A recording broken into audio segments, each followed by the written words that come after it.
what was the best offense in the American League last year, and at some points this year has still been the best offense in the American League. Got shut out against the Cleveland Guardians, extended the season-long losing streak, and is it time to start getting concerned about these bats? Talk about all that and more on this episode of Locked On Rangers. Let's get into it. You are Locked On Rangers, your daily Texas Rangers podcast. Part of the Locked On Podcast Network, your team every day.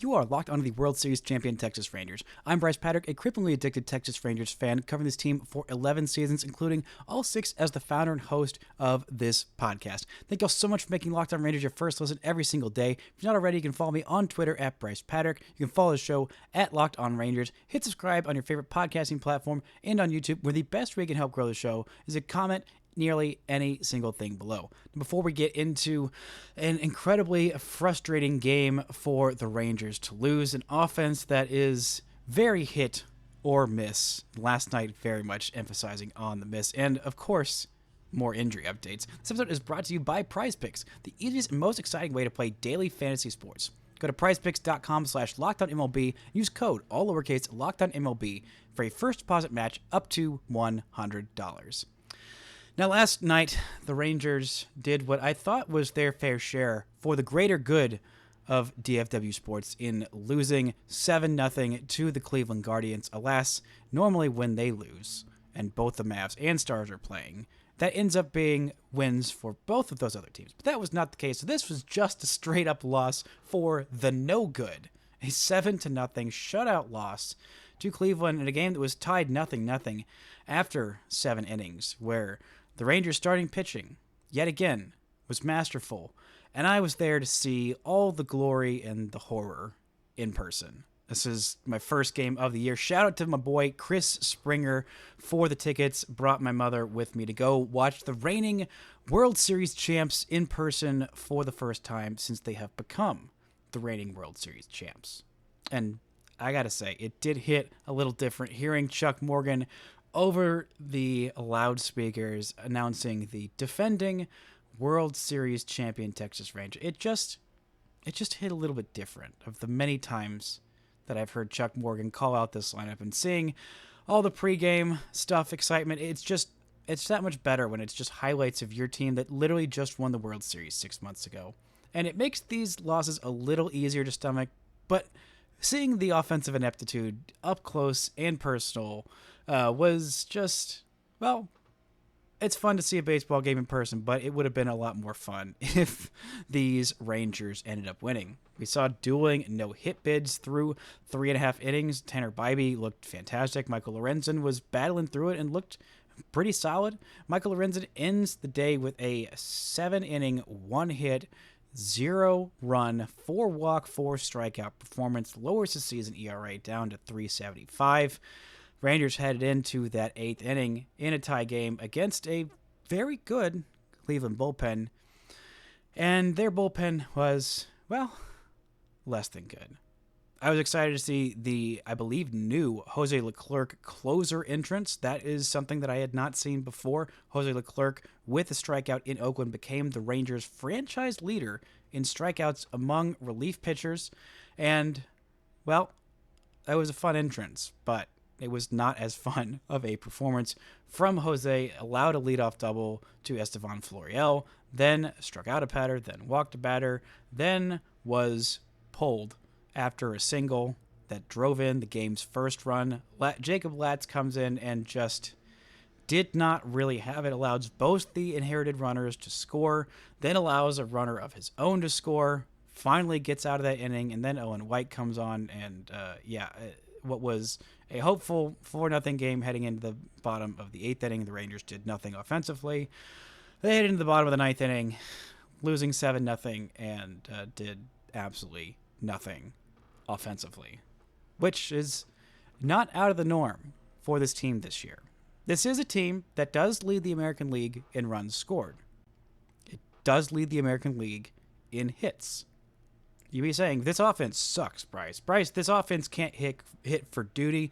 They can't hit squat. And as of last night, yeah, they really could not hit squat. But it's not just a Rangers problem. Now, the Rangers offense hasn't been where they hoped it would be.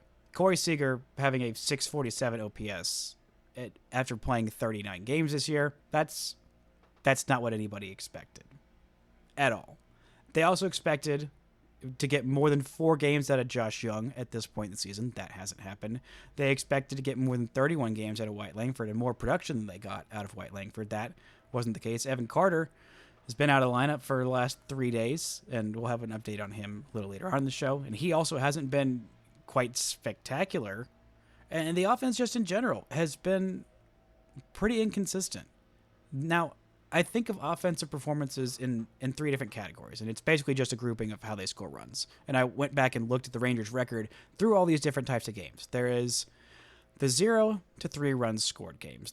Your offense couldn't really do much a diddly squat, but sometimes the pitchers can still save you in games like that. Usually in the 1 to 3 run, you can't really win a game while scoring 0 runs, even though the Seattle Mariners have tried quite a bit this year. But the Rangers, in games in which they have scored 0 to 3 runs, they are 3-16. Not a great record, but not totally uncommon that if you're not scoring any runs, it's going to be hard to win a lot of ball games. Then you have what I would describe as a medium amount of runs, 4 to 6 runs. Not a low offensive day, but not an offensive explosion by any means. A solid production of runs. The Rangers have done that 14 times this year, scoring 4 to 6 runs. They are 9-5 in those games. Much better than the 3-16 of the 0 to 3 runs.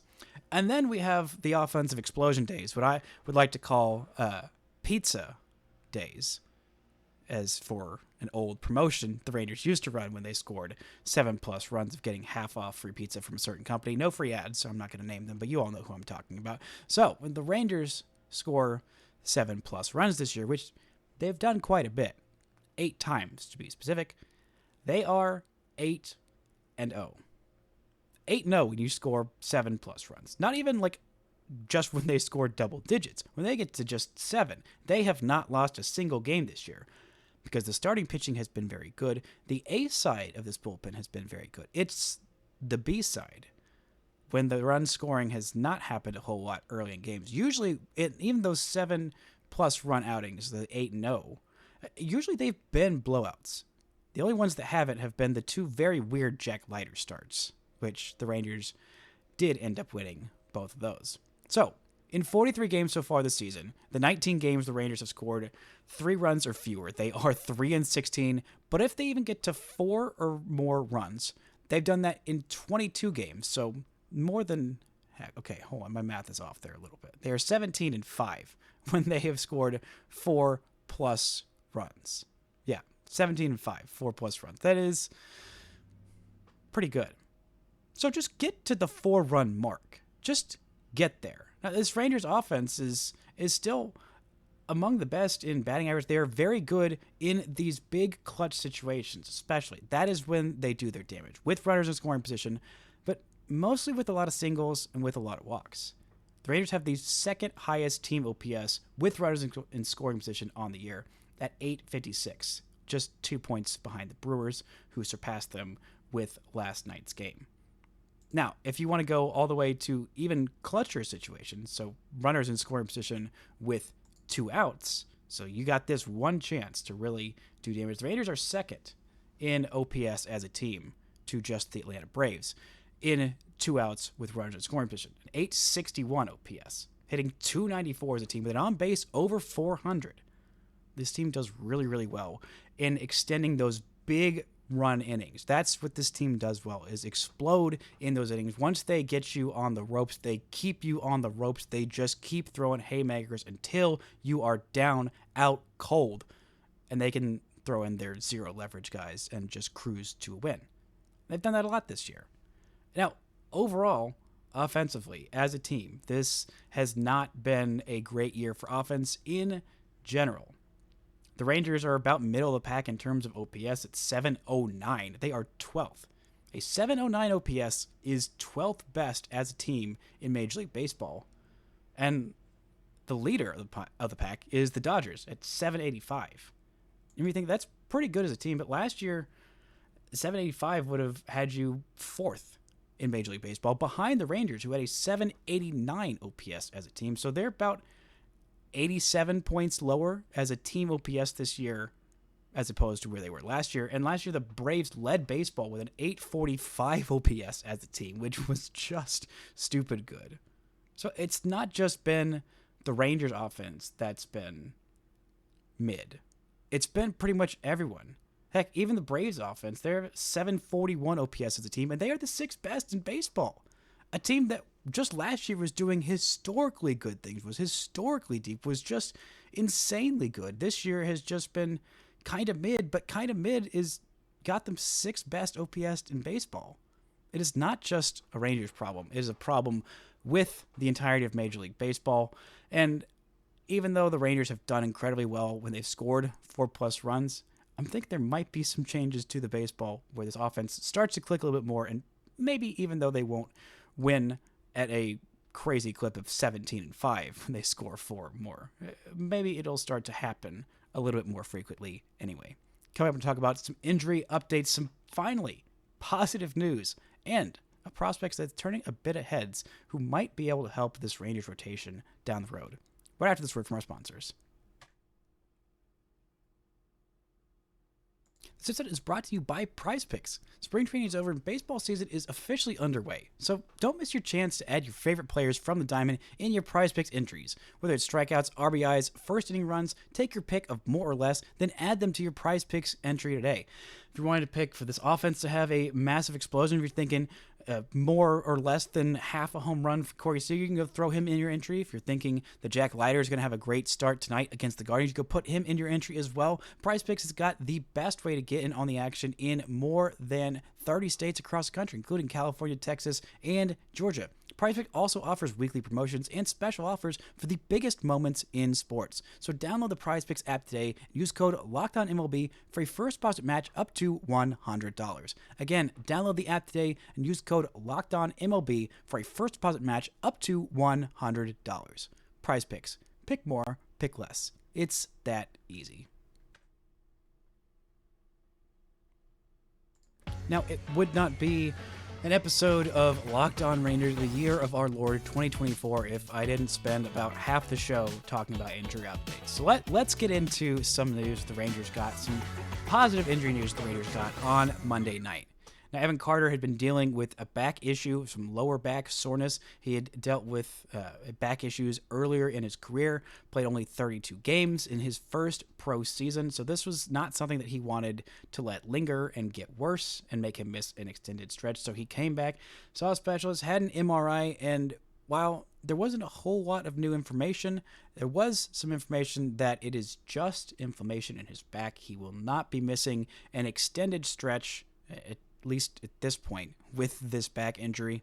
He will get a cortisone shot today, and so we'll see when Evan Carter gets back into this lineup, but that is some decidedly good news. When you hear back issue, especially for a kid who is just 21 years old, you get concerned. It was concerning when Max Scherzer, who is 39 years old, had back surgery, but unfortunately, it's not even the back surgery that's really giving Max Scherzer issues at this point. It's the nerve issue. We talked about it a little bit on yesterday's show with the updates we got on Scherzer. We also got some updates on a trio of starting pitchers that are hopefully going to be the first ones off the IL, hopefully going to be off the IL soon. I believe all of them are projected back at some point in hopefully May, probably late May, but these trio of starters, of course, Dayton Dunning, Nathan Eovaldi, and Cody Bradford, all of them threw in some capacity on Monday. Eovaldi could end up getting back on a mound. I don't think it's going to be starting a major league game this weekend, but this weekend is when he could get back to throwing from a mound. We'll see when he ends up coming back from that point on, but that is a good development for him. Dane Dunning is feeling much better. Bradford is feeling much better. So that is great positive news on them. And then on Wyatt Langford, he has been hitting as of Saturday, and as of Monday, he was running at about 85 to 95% of his capacity, which is still faster than most people in Major League Baseball because he's so incredibly fast. But he can continue hitting as long as he is not, running the bases, doing anything super strenuous on that hamstring. He is still projected back at some point in early June. That is about the initial timeline, so thankfully there have not been any setbacks there. The next step for him is going to be running and doing some of the explosive motions of base running and playing the field and really kind of testing out that hamstring to see how healed it really is, when he can start to get on some minor league rehab. We'll see. I'm assuming he'll have at least a couple of rehab games. I don't think the Rangers are just going to throw him straight back into the big leagues, which honestly will be nice to see him just get some more minor league games. Maybe I will finally be able to go see him in Frisco. That would be especially nice. And honestly, just have him get a little bit of confidence hitting against minor league pitchers, because he is a big leaguer now. He is better than those minor leaguers. Actually, he really kind of always has been ever since he got drafted. So just get some of that hitting mojo back, because he was in such a rough way early on. And if he can just come back, maybe that time of rest, of just resetting his brain, working on the rehab as opposed to focusing only on his at-bats, which had not been going well at this point through his major league career. Hopefully he can come back reinvigorated, re-energized, and fully 100% himself on that correct timeline. And maybe by then it won't be long before Josh Jung is back in the lineup, and then hopefully at that point we can start seeing this offense at its fully formed self, because the fully formed version of this offense is incredibly dangerous, is incredibly good. And even at about 60-70% capacity right now is what this offense is performing at, with Corey Seager in a downswing for the entirety of the season, with Adolis Garcia in a real slump in the month of May. Josh Smith has even hit a slump in the month of May. But who hasn't hit a slump in the month of May? That is, of course, the captain, Marcus Semien, winning AL Player of the Week for this past week, absolutely annihilating his former team for 4 games in Oakland, and having a pretty decent series in Colorado, but really was those 4 games in Oakland that took home the award for Mr. Marcus Semien. The first time he has won a Player of the Week award with the Rangers. I believe it might have been the first time in his career. But anyway, he hit over 400 for the week, slugged over 640. He had a couple of homers, couple of doubles, 7 RBIs, 8 runs scored, and he had 13 hits on the week, which was tied for the most in baseball in that stretch. And, 10 of those hits, by the way, they happened to come in that 4-game series, because Marcus Semien was just a man on a mission that week. Shout out to Marcus Semien, who has been so consistent for this team. A 794 OPS on the season, 10 doubles, a triple, 7 homers, 29 RBIs, which are the second most on this team behind just Adolis Garcia. He has been everything the Rangers hoped he would be. His 794 OPS is 25% better than league average when you're looking at OPS plus. He has been very, very good. Daniel Lowe has been very, very good. Heck, it's just looking up and down this offense at the OPS numbers and what the corresponding OPS plus is, kind of tells you the state of the offense in Major League Baseball. Right now, Jonah Heim's got a 721 OPS. Now, I don't normally think of that as a particularly good OPS in a general year, but right now his OPS plus is 106, so he is better than league average. Daniel Lowe at 855. Don't always think of that as, incredible, one of the top hitters in the league, but right now his OPS plus is at 148, so he is 48% better than league average with an 855 OPS. He's only got 1 home run in 22 games so far this year. I know he would like to have more than that. Only 6 extra base hits in 96 plate appearances. It just kind of reminds you that the state of offense, it's not just the Rangers offense that has been inconsistent. And even though they're inconsistent, they're not hitting a whole lot of extra base hits. They're not hitting a whole bunch of home runs. They are still finding ways to score runs, which is literally the entire point of offense. The OPS stat is very good. The slugging percentage, on base, batting average, home runs, doubles, all that stuff is good and important. But the real main important stat for their offense is, are they scoring runs? Are you winning ball games? And until this last 4-game stretch, the answer had been emphatically yes.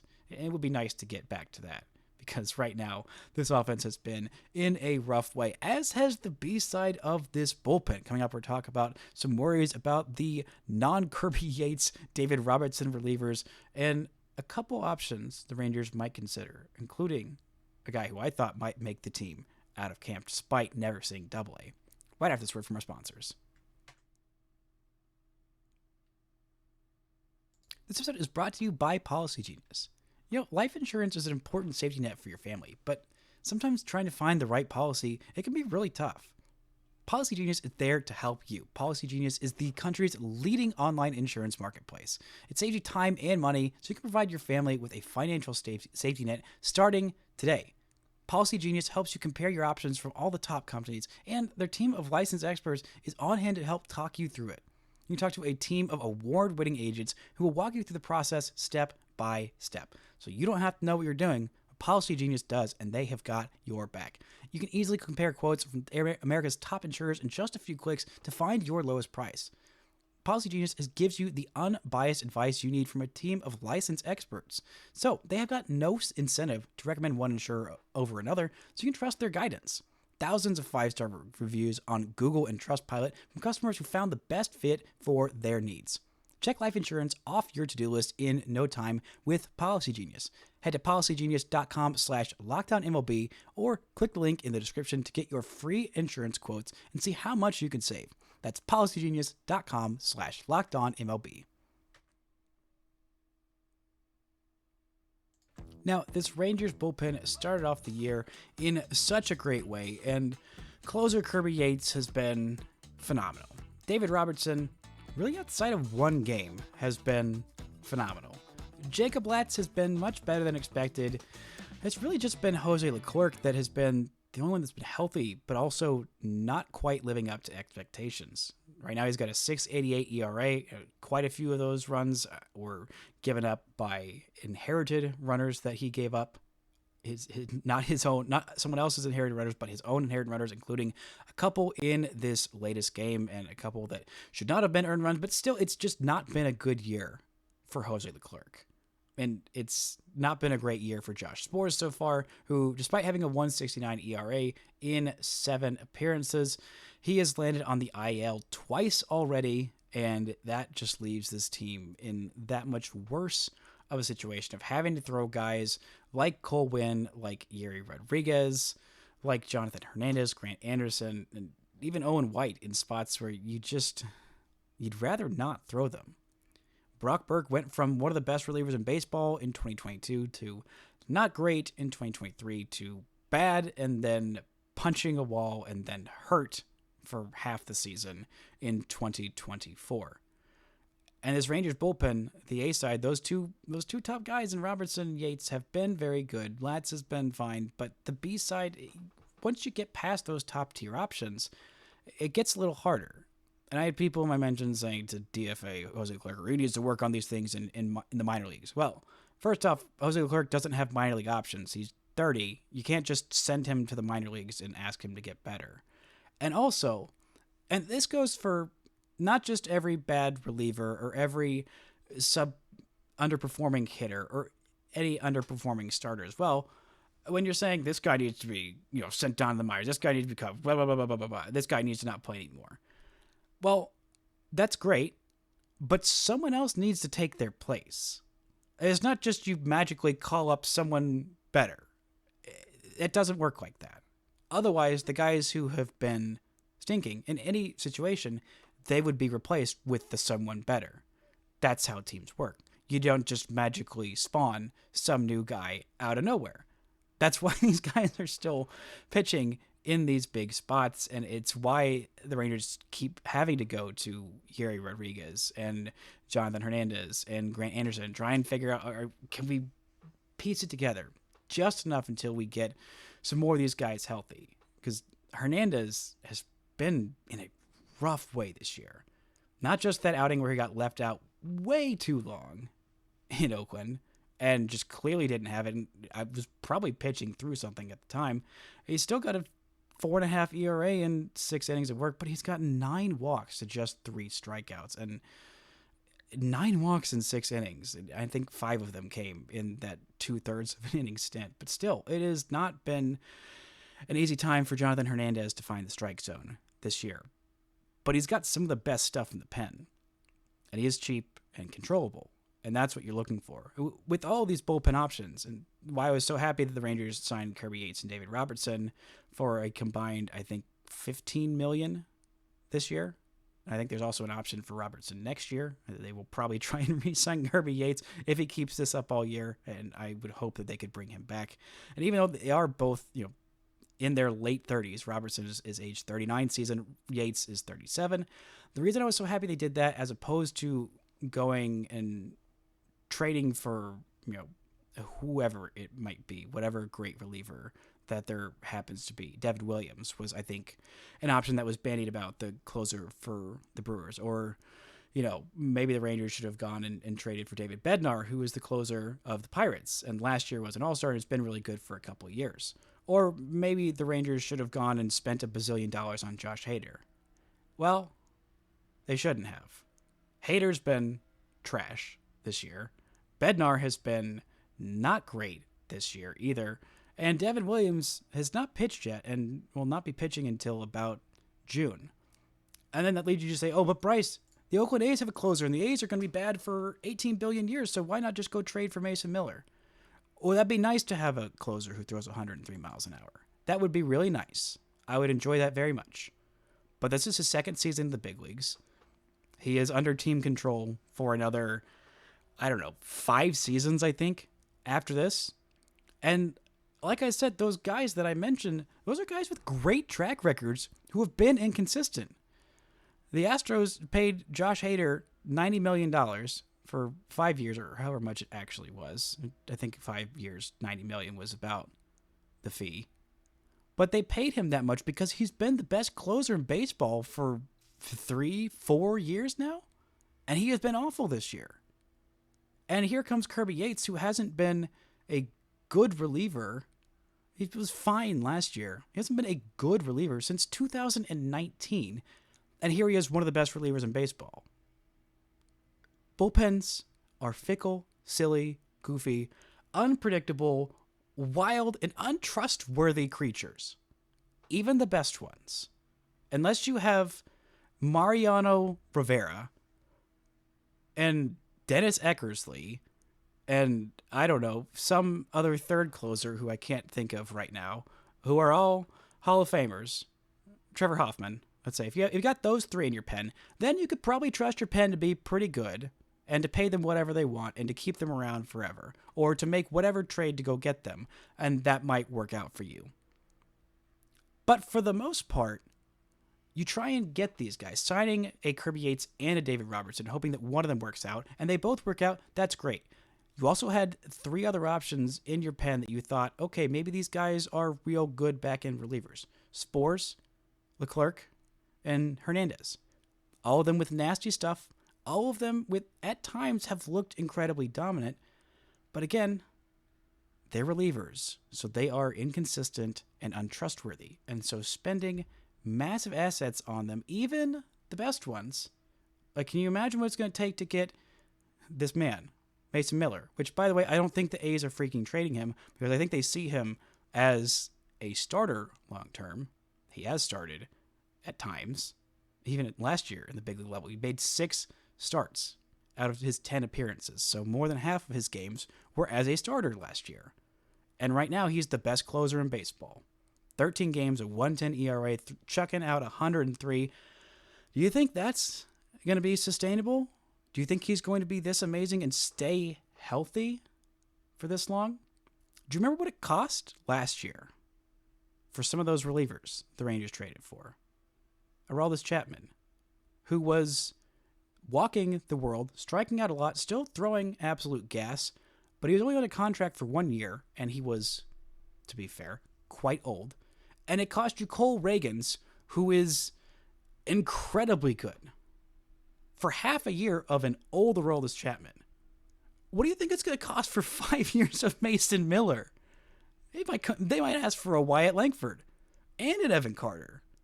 You're not going to give that up for a reliever. Even the best, unless you're literally getting early stages of his prime Mariano Rivera and he's under contract for like 10 years, then you might consider throwing in an Evan Carter for a trade like that. But it's not going to be cheap. It's not going to be worth it. And you're going to end up kicking yourself because the Rangers bullpen, at least the A side, has been fine. And yeah, maybe Kirby Robertson, if the Rangers side, Kirby Yates, combine them into one person. Maybe Kirby Yates and David Robertson end up blowing up at the end of this year and aren't this good for the entire season. Maybe. But you're going to have to go find another one and another reliever and another reliever. You just go piecemeal this together, find guys who might be good, and hope that the right weather conditions and stars align and planets and chakras and what have you, whatever conditions each reliever needs for things to end up making them have a good season, you'll hope that those things fall in line for enough of your guys that you can piecemeal together a good enough bullpen that can get hot in October. The Rangers had that last year. They had 3 guys who had nasty stuff and all went on the best heaters. Well, Chapman wasn't on the best heater of his life, but he was good enough for the Rangers in the playoff run, in the World Series run. But Josh Sborz and Jose Leclerc went on what I feel pretty comfortable saying the best month of their life, but had that potential to have that 1 month stretch where they're absolutely unhittable. And it all happened at the right time and the Rangers won a World Series. That's what kind of has to happen with a bullpen. And you just get enough bites at the apple that one of them or 2 of them or 3 of them are hitting at the right time, which is why the trade for Robbie Grossman perplexes me and frustrates me, because Anthony Hupi Tuianotoa could be a valuable big league reliever this year, if not right now. And a guy who the Rangers thought might make their pen out of camp, or at least I thought might make their opening day roster out of camp, is Emiliano Teodo, who thankfully has been a starter and has been on a heater this year. And I think he's going to stay as a starter. In his last 4 starts, Emiliano Teodo has been downright fantastic. He has gone 21 innings in that span with a 1.29 ERA, 8 walks, and 24 strikeouts. This might be the next hope for the Rangers. He throws 100. He's got a nasty slurve. He's got a changeup that's looking like a real pitch for him. And that sinker, instead of the 4-seamer, is really paying some dividends this year and giving me a lot of hope for him. I saw him a couple weeks ago when he had a 5-inning start in Frisco. His most recent start, he went 6 innings and struck out 9, which I'm not sure was a career high, but I'm pretty sure was a career high. And oh, by the way, he hasn't allowed a single extra base hit since the first start of the year, where he allowed 2 doubles, and those are the only extra base hits he allowed all year. The guy has been really turning heads so far this year, and everyone thought he'd end up at the pen because he throws 100, and he might just be the first great starting pitcher that the Rangers develop in 20 years. I don't know, man. It's just nice to have some hope on a prospect who was turning heads earlier this year, but is really starting to hopefully piece things together in a very positive way. And oh, by the way, just look at the walk numbers on Antoine Kelly before you're immediately asking for him to be called up tomorrow, because I was almost there. And then I took a look at those numbers and I thought, maybe give him an extra minute. But that's going to do it for today's show. Thank y'all so much for listening and subscribing. And until next time, don't forget to enjoy World Series champion Texas Rangers baseball.